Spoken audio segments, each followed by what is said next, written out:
core ideas, and cross-cutting concepts. The framework and the NGSS define big ideas that have explanatory power for making connections among ideas. We want to think about questions. Instead of memorizing facts, formulas, and procedures, the NGSS emphasized the usefulness of ideas in explaining phenomena, and especially in making sense of an unfamiliar phenomenon. Is water because you could see some water. These fewer big ideas in each discipline focus on a deepening of knowledge to allow students to make connections among ideas and across disciplines to mirror the way scientists approach the world.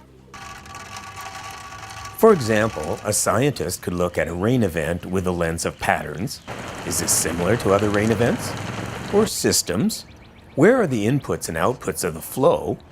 Or cause and effect? How will the water affect the soil in this area?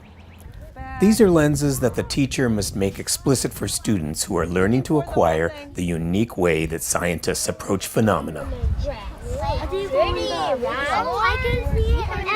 That's the best way to make them aware, is to see that, oh, someone may have just said something that is going to really help us understand. How does a teacher, such as Melina, approach science so that students can think about patterns and cause and effect, to discuss interactions between the Earth systems in an authentic way?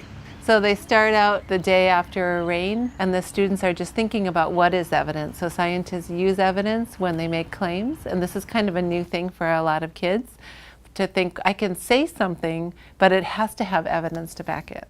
What about footprints? We didn't see many of those yesterday. How about Alejandro? I think it rained because wet footprints. Because of the wet footprints. Very nice.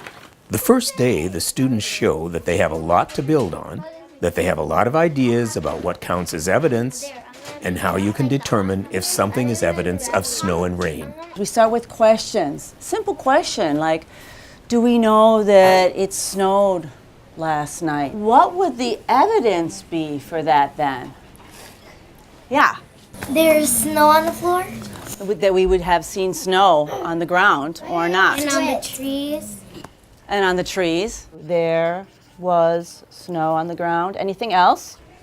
Yeah. It snowed in the morning. Probably snowed in the morning. And what would your evidence for that be? It snowed a lot. Because there might have been a lot of snow on the ground. I'm going to say a lot. How's that? Good. So then this would be our evidence. What we observed that made us think that, yes, indeed, it snowed. The students do not mention the cross-cutting concept in their idea. Melina will want to prompt them to start thinking about using language that cues the lens of cause and effect, patterns, and systems. The cross-cutting concepts in the performance expectations. The grass was wet because I think it was raining. Buddy puddles, baby, it rained. Melina supports the students through her prompts, cues, and questioning. Right, so it dried, and then now again in the morning it's wet. And not only are the leaves and the trees and the grass wet, but Yadira's shoes were wet. And were they wet yesterday afternoon, let's say? Afternoon? No. No. Students start with ideas that mud is evidence of rain because it is still wet. Many of them either focus on the evidence of actual water or the evidence of soil mixed with water. Next, the students talk about other kinds of evidence like a river that water can carve into the earth over time. Is that mud over here? No. What is that? Water. That was It's what? Can you say that really loud? chips. Chips of what? What kind of chips? What? Chips. Oh. Melina uses a sorting activity and a discussion format to build the idea that you can find evidence of rainwater by observing the track it made. Maybe they were digging a line, and then the water went, and it was like a river. Maybe someone, her or him, were driving the bicycle, and then they made a line in the dirt. Okay, so we have water you can see. Which ones belong in that category? That one. This one. What else? This one. This one, okay. This one. This one. And then these are the ones where you can't see the water? Yeah. I can kind of see this one. The core idea becomes more sophisticated when the students observe and discuss rapid changes to the land with the help of a video of water and debris flow in Yosemite. The ice will surge into place, and with enough thickness, it stops, and the creek will flow a different direction. The water will drain out of where it's just deposited it, leaving this what looks like snow. But you'll see this lava flow effect where the ice is going to accumulate and build up blockages that stop it from coming in a certain direction. Notice that the students are using the cross-cutting concept of systems, or patterns, to help them think about the core idea. So you see some evidence of water, maybe from the day before or the week before.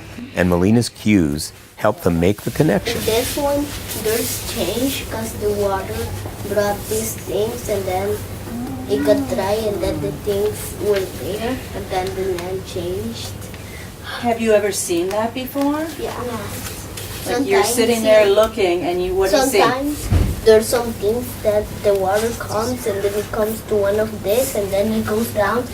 But it brings plants sometimes and then they get stuck. The big ideas that students are working toward is that there are patterns that can help you think about changes to the land.